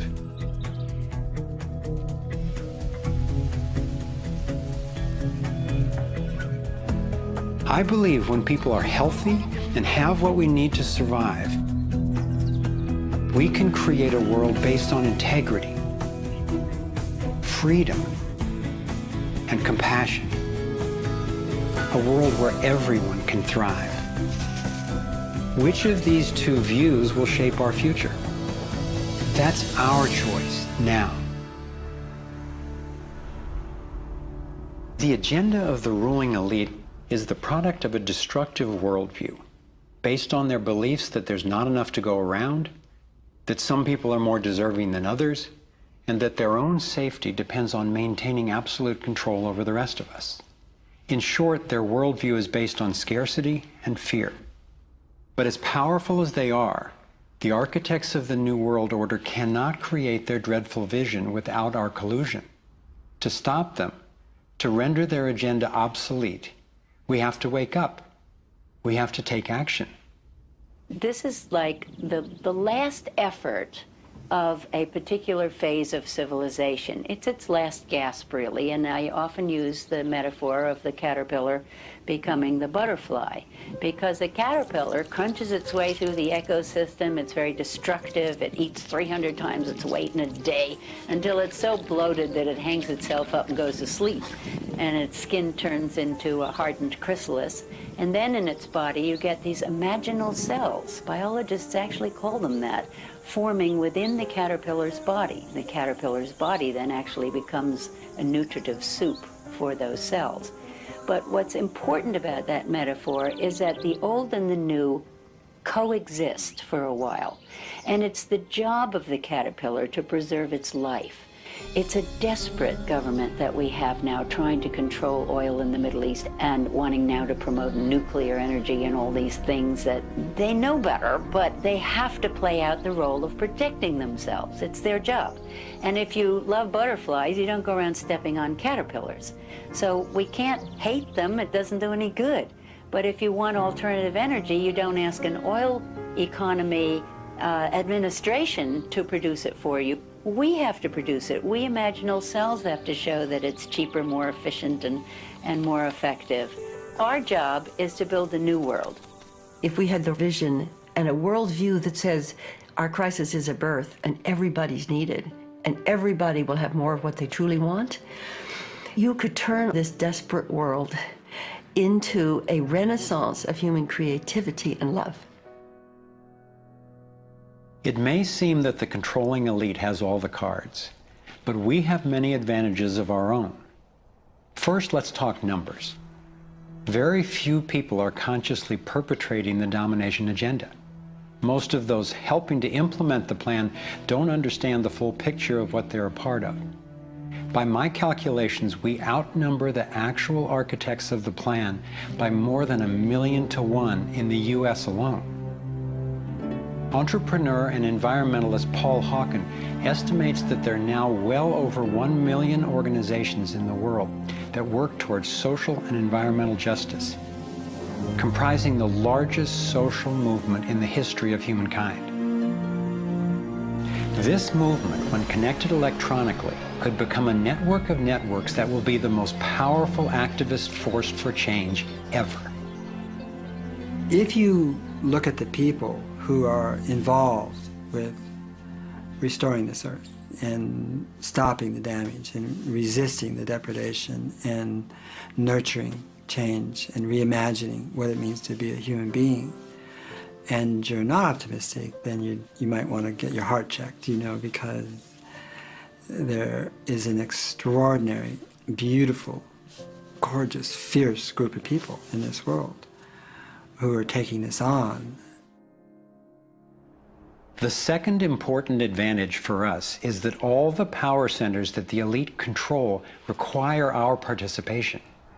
If enough of us withdraw our support, their plan can't work. This is true of the central banks, the military, the corporate media, the government, and more. And following the models of Mahatma Gandhi and Martin Luther King Jr., we have the power of nonviolent non-participation. It takes tremendous energy, resources, and deception to try to dominate the lives of others. In moving toward freedom, on the other hand, we have on our side the evolutionary life force and what Gandhi called satyagraha, the simple power of truth. In India, we have thousands of villages which are now freedom zones. So we will not accept patenting. We will not cooperate with it, just like Gandhi did not cooperate with salt laws. We will not allow chemicals and genetically engineered crops to enter our ecosystems because they threaten this biodiversity. And this freedom movement, which is a freedom movement for all species, not just for individual humans, is something that's growing so fast and is reflected in the movement for GMO-free zones in Europe. I turn my back and there's another 1,000 GMO-free zones. 90% of Italy, 90% of Austria. The freedom zones around the seed, around food, are creating massive shifts. In Bolivia, a grassroots movement took to the streets, relentlessly banging pots and pans, and eventually stopped the foreign corporate takeover of their water resources. Though very little is shown by the corporate media, there are countless success stories going on every day all over the world.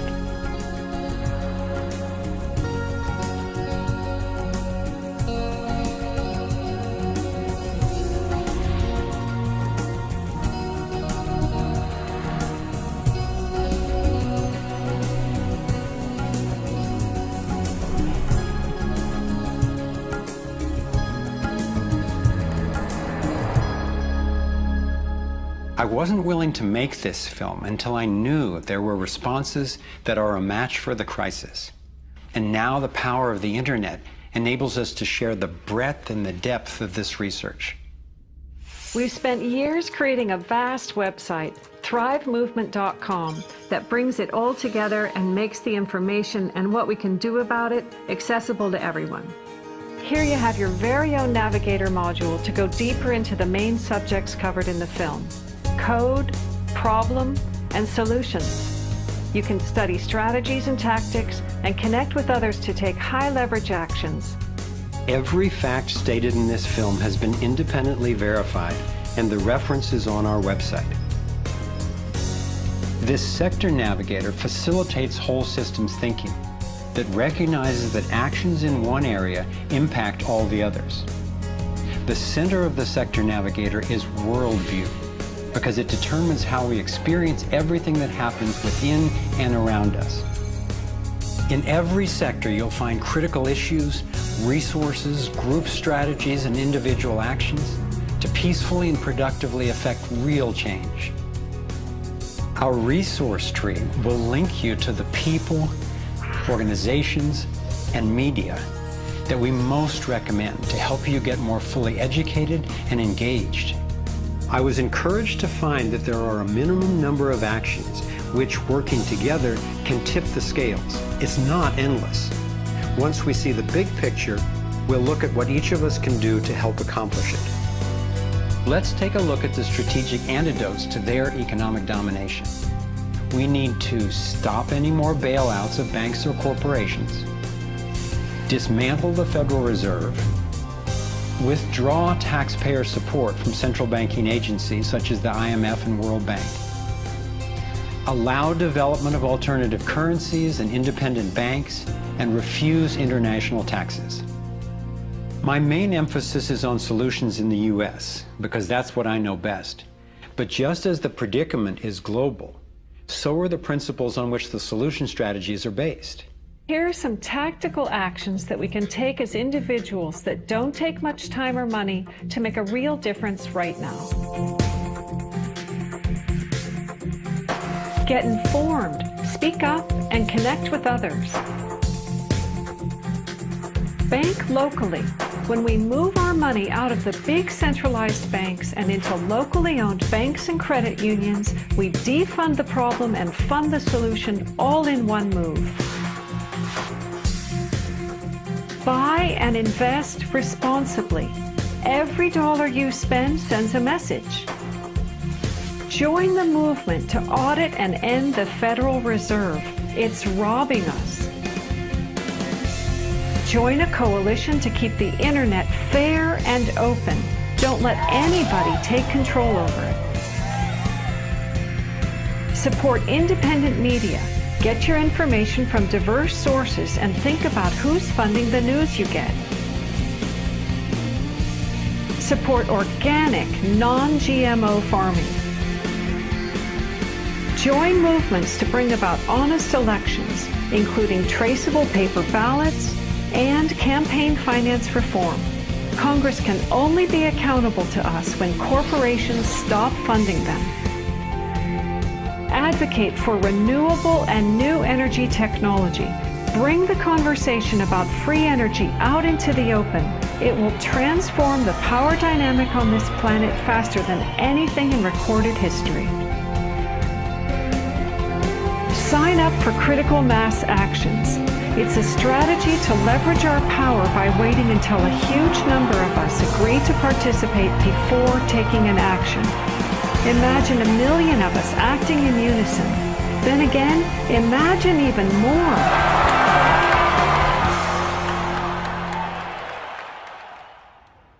I've been inspired by how many grounded solutions and real-life problem solvers there actually are.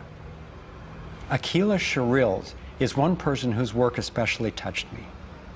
He helped broker a gang truce between the Crips and Bloods. One of the things that we discovered in the process of waging peace in the neighborhood was that conflict is healthy. You know, it's unresolved conflict that actually leads to violence. When we first launched the peace treaty, we had a lot of success in our first year. Gang homicides dropped 44% in the neighborhood based upon our actions. Aquila describes what happened when two rival gang leaders finally met after the truce. The brother came up to him and told him, man, look, I know you got some hard feelings for me. You know, maybe I got some hard feelings for you. He said, but because of this truce, man, he said, I'm willing to put all of that to the side. And he stuck out his hand. He hugged him and he said he closed his eyes because he was preparing for a sharp, a knife to enter his back. He was waiting for for a bullet, to be shot into his stomach. But he said after a few moments, he held that embrace. He realized that, that it was genuine. I believe that having a clear picture of our potential is as important as uncovering what stands in its way. So I want to take you to a possible world of the future. It's a world the elite would have you believe is an impossible pipe dream, but I'm convinced it's a world that is utterly within our grasp. We can create a world where people can thrive, where we can feel safe and secure. The air, water, and food are clean. A world where communities are capable of producing their own energy and food, and trade is open and fair. Rather than focusing on punishment, instead justice restores lives and losses. Insurance pays doctors to keep people healthy. Education is voluntary, serving the needs of individuals instead of corporations. We get honest feedback from independent media. There are no subsidies and no bailouts. Imagine that with an honest money system, little or no taxes, and low electric and fuel bills, you would have the money to pay off your home and car and be free to save and invest. You would enjoy more wealth, freedom, and security, all while working the same or probably less. Let's say I started a mutual fund for my neighborhood, and all the neighbors had stock, okay? And so they healed the environment and their stock went up in value. So instead of getting drained financially, they're making money. They're making money from things that make their kids safer and prevent the planet from dying. So you kind of have your cake and eat it too.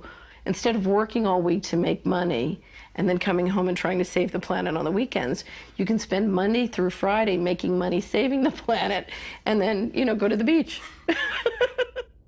This vision of a thriving world is based on what could be called the liberty perspective. There is a simple principle that underlies this approach: non-violation. Nobody gets to violate you or your property, and you don't get to violate anyone else, except in genuine self-defense. This is the one rule I've found that every single person agrees with, at least for themselves. I believe that non-violation is the true north of humanity's moral compass and our core navigating insight. This insight can guide us and protect each and every individual as we set up voluntary, self-sustaining systems. It is a way of living that I can stand for wholeheartedly and without reservation. I've been profoundly influenced by the work of Austrian economist Ludwig von Mises, who developed a whole philosophy and economic system based on the core ethic of non-aggression. Motivated by having witnessed the ravages of communism and fascism in Europe, he committed his life to finding a just way. He recognized that those systems, as well as socialism and even democracy, wrongly assume the rights of the collective, or the group, to be more important than those of the individual. I had always gone along with the view that more people will thrive if we consider the group's needs above the individual's. But when I took a closer look, I found it doesn't really work that way. In the name of what's best for the group, governments have been responsible for most of the war, death, and destruction on the planet. More than 200 million individuals were killed in the 20th century alone. So how would applying the principle of non-violation change this dynamic? It would take us from incremental change of a fundamentally flawed system to a complete transformation where not just some, or even the majority, but everyone could truly have the opportunity to thrive. In order to implement the principle of non-violation, it makes sense to me to honestly re-examine our past, because it doesn't work to try to build a healthy living system on top of an unhealthy one. We have to go back to the most fundamental acts of injustice upon which the country was founded, in the seizure of the lands of the people and the slaughter of their women and children, in the rendering destitute most of the remnants of these people, is such a grievous wrong that we believe that we have to deal with that, to come to grips with that in a fundamental way. Understanding that they're not wrongs that were done and completed 150 years ago. They're wrongs that are continued every single day. So you have, through the history of North America and the United States, over 500 treaties signed with indigenous nations where every single one of them now has been violated. You have, in fact, a tremendous amount of wealth having been generated from indigenous people's lands and resources, and billions of dollars every year still being generated by corporations and European nations based on the continued exploitation of indigenous people's lands and resources. If we didn't have large corporations, if we didn't have Western governments defining how you and I were to relate to each other, living here in North America now together, how would we relate to one another? How would we make it different? It's going to take time and courageous effort to shift the consciousness and accomplish the tasks that will move us toward the world I'm talking about. And yet I know of no greater gift that we could give to future generations. We can't do everything at once. I envision 3 overlapping stages of the solutions process. In stage 1, we bring as much integrity as possible to our current systems. If we cut the US military budget in half, it would still roughly equal the defense spending of the entire rest of the world. Between that and getting rid of the Federal Reserve, over $1 trillion a year would be freed, enough to feed everyone on our planet, deal with social issues, and heal our environment. Many people believe that widespread starvation and poverty are inevitable, but compared to war, eliminating poverty and restoring the environment are cheap. According to Lester Brown's Earth Policy Institute, it would take under $200 billion a year to restore the Earth's environment and meet global social goals. But this stage isn't the end goal of the liberty perspective. While stage 1 has a lot of the compassion typically associated with a liberal Democrat agenda, stage 2 reflects much of the wisdom of the traditional conservative worldview. In stage 2, we shrink government's role to protecting individual liberty and stewarding things we share in common, like ecosystems and the airwaves we use to communicate. As the system gains integrity and we move to sound currency, people will have enough money to have more control over everything that affects them. Stage 3 grows out of the increasing freedom that people gain in stages 1 and 2, as they have more money and more time. There is no involuntary tax and therefore no involuntary governance. There's no monopoly on force. There are rules, but no rulers. Rigorously protecting individual rights turns out to be key for honoring our interdependence. We can be distinct and unified at the same time. As utopian as this can sound at first, I've been thrilled to see how much practical thinking has been done to deal with tough issues like healthcare, crime, and education. These 3 stages validate the best of both the liberal and conservative perspectives that have divided us for so long, and then reconcile them at a new level, around non-violation, a core ethic we all share. Stage 3 honors human incentive and finally includes the rights of not just many, not just most, but everyone. The Torus provides a template for a society based on integrity and wholeness. It conserves what's working. It has built-in feedback so it can self-correct and innovate to maintain balance. We can apply these and other features of the Torus dynamic to our human social systems. I truly believe that aligning consciously with the fundamental life energy pattern at every level, physical, emotional, mental, interpersonal, and environmental, is ultimately the art, the science, and the celebration of love. And that's what we're here to learn. The fundamental insight of our interconnectedness changed the way I approach everything. In my own life, I found a practical expression of this philosophy in the modern, nonviolent martial art of Aikido. It offers powerful guidance on how to respond effectively and non-aggressively to the global domination agenda. Morihei Ueshiba, its founder, taught that to practice Aikido, one must mimic the movements of atoms and galaxies. Just as free energy technology blends with the toroidal pattern to access unlimited power, Aikido, the way of harmony, blends with the energy of an attacker, redirecting it to peaceful resolution.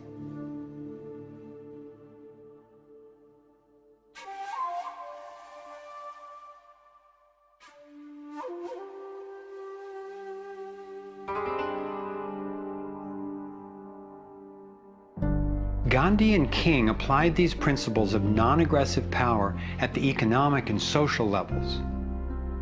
If we respond with violence to the domination agenda, other than in self-defense, it would only continue the old us versus them paradigm and provide an excuse for even more police state measures.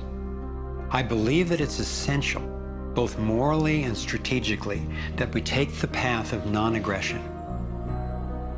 There is another aspect of the Torus that has profound implications for how we can respond to the challenges before us. It is the absolute stillness, the 0 point, that lies at the center of each toroidal system.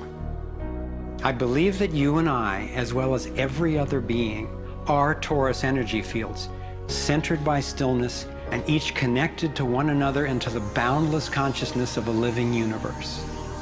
As much as I benefit from the experience of others, as highlighted here with the Navigating Insights, and as valuable as daily feedback is about what's really going on in the world, as we see with the vitals, I've come to recognize that our primary compass is our own inner guidance. As we learn to quiet the noise and amplify the inner signal, we can better hear the voice that naturally knows and offers wise direction. We have an entire inner life, a vibrant and lively inner life that is truly the navigator of the path that we take on the outside. If your inner life is the driver of how you show up in the world, it makes sense that if you want to have anything to do with where you're going, that you have to be in relationship to that inner life. You have to be in relationship to the driver. As we develop increased relationship to who's in the driver's seat, what happens is that there is a synergy. It's a symbiotic relationship that our inner lives are actually able to be more in tandem with where we're choosing to go, and we're able to get there. We're not nearly as insignificant in our impact as we think we are. In order to heal the world, we have to start telling a different story to ourselves. We have to start engaging in a different story with others. It's our collective story that manifests as the world. Humanity is now in a very interesting evolutionary phase in which we move from hostile, aggressive competition, which is the nature of young species, into a more mature mode of cooperation, collaboration. There's no question in this country that money, that capital is being increasingly concentrated in the hands of a few. And those who are so powerful are concentrating it further. But there is a force that's more powerful, and that's the power of the people. When we look at the crises now, it is so easy to fall out of love with life. It is so easy to get pessimistic and desperate.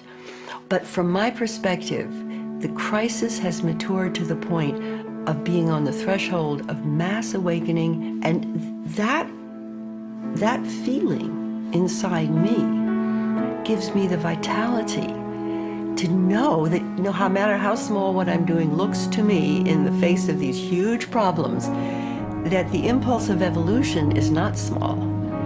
And when it's in everybody who's waking up, it's huge.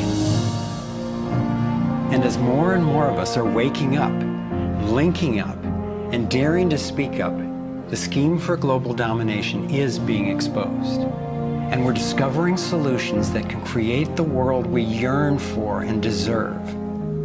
Again and again throughout history, when people have recognized tyranny rearing its cruel head, they've come together and stood up for liberty. I am confident humankind will look back on this period and be proud that when we saw, we acted. Thank you for coming on this journey with us. I'm convinced we have what it takes to thrive. Let's make it happen.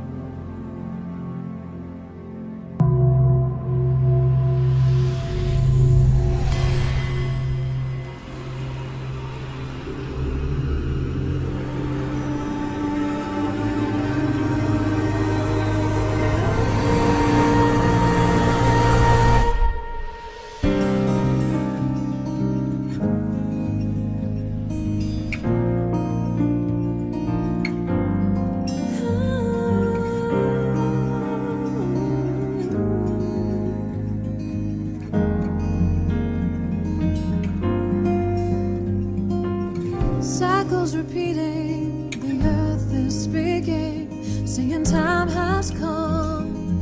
Wake up from this nightmare of life. So many shattered lives reaching out, crying out for freedom, crying out for love. Carried by the current, till we stand side by side on the brink of a brand new dawn. We come together while the waters rise. There's a stirring deep inside, deep inside. We come together to stand up for our lives. What on earth does it take to thrive? While we've been sleeping, hearts were beating so much closer than we ever knew. Beneath the noise, there is an inner voice whispering, clear and true.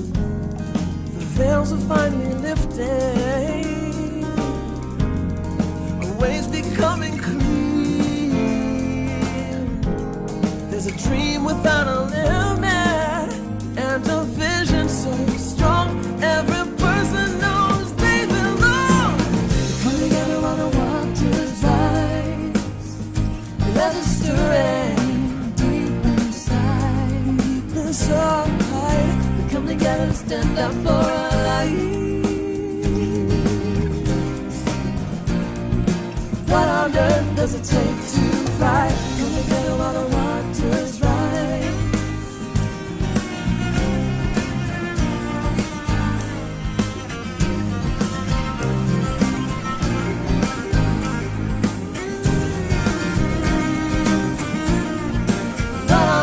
Does it take to thrive out in the open? Thrive healing what's broken.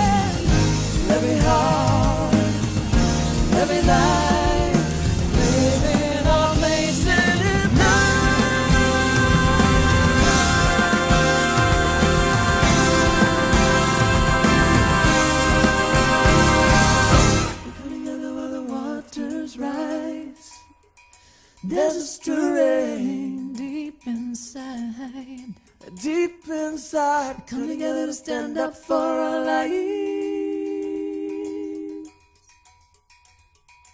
We all have what it takes to thrive. We come together while the waters rise. There's a stirring deep inside, deep inside. We come together to stand up for our lives. We all have what it takes to thrive. We come together while the waters rise. There's a stirring deep inside, deep inside. We come together to stand up for our lives. We all have what it takes to thrive. We come together while the waters rise. There's a stirring deep inside, deep inside. We come together to stand up for our lives. We all have what it takes to thrive. We all have what it takes to thrive. We all have what it takes to thrive.